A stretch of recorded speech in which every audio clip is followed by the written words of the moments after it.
Salut les cinéphiles. This hit goes out to you, Mr. Wig. Comme souvent, cette semaine est particulièrement riche en cinéma. Jean Dujardin frôle la mort dans le rôle de l'écrivain explorateur Sylvain Tesson, John Wick reprend du service et fait un détour en France, tandis que Joanna Hogg, qui m'avait terrassé avec son diptyque de souvenirs, je vous invite à cliquer sur ma vidéo, sort un nouveau film avec Tilda Swinton qui joue une femme et sa propre mère. De mon côté, j'ai choisi de vous parler de deux films français. C'est parti. Amen.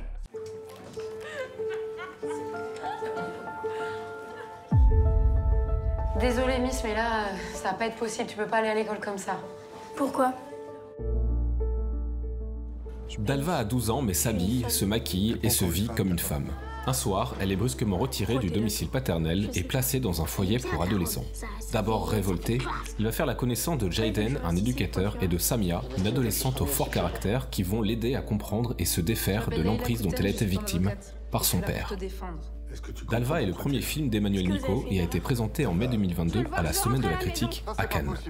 Même s'il aborde un sujet très difficile, avec une caméra à l'épaule très proche du personnage de Dalva dans un 4/3 qui pourrait être oppressant, le film s'avère être finalement très lumineux et plein d'espoir sur cette histoire d'émancipation et de reconstruction.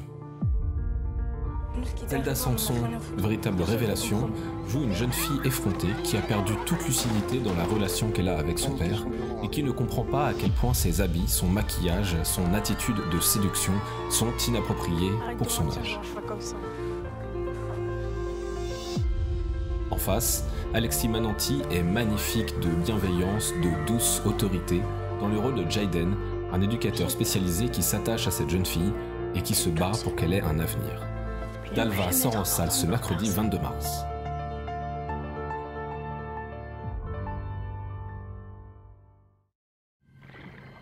Quand j'allais voir ta mère à l'hôpital, tous les jours elle me disait « Tu verras, Madeleine un jour elle sera ministre ». Je lui disais non, pas ministre, présidente.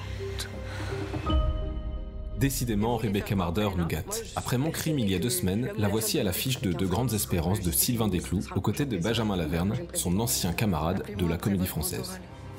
Qu'on discute. En tout cas, tu l'as bien plu à Gabriel. Pourquoi tu dis ça? Après avoir montré son intérêt pour la politique et ses ressorts dans un documentaire qui suivait une élection municipale dans une petite ville, Sylvain Desclous revient à la fiction avec un thriller complexe qui relance sans cesse son intrigue à coups d'ellipses inattendues ou de moments sensibles qui laissent parfois retomber le rythme doucement. C'est quoi ce message que t'écris à Gabriel? Antoine, rappelle-moi, qu'est-ce que tu me fais là? On avait dit qu'on était deux, qu'on était ensemble. Y a un problème?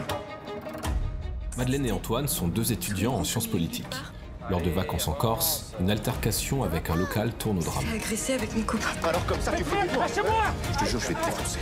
Bougez pas! Lâchez-moi! Bougez pas! Lâche ça! Madeleine, t'es avec nous? Lorsqu'ils intègrent plus tard les hautes sphères du pouvoir, le secret qui les lie menace d'être révélé. Autrefois jeunes idéalistes, les 2 anciens amants vont finalement tomber dans le mensonge, la trahison et la manipulation.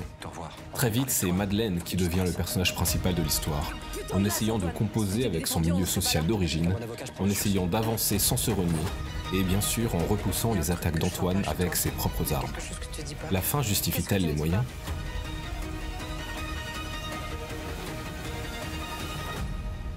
Faut que t'ailles jusqu'au bout, Mad.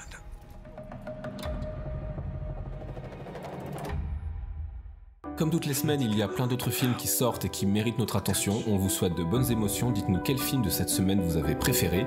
Et à la semaine prochaine. Je le savais, fallait.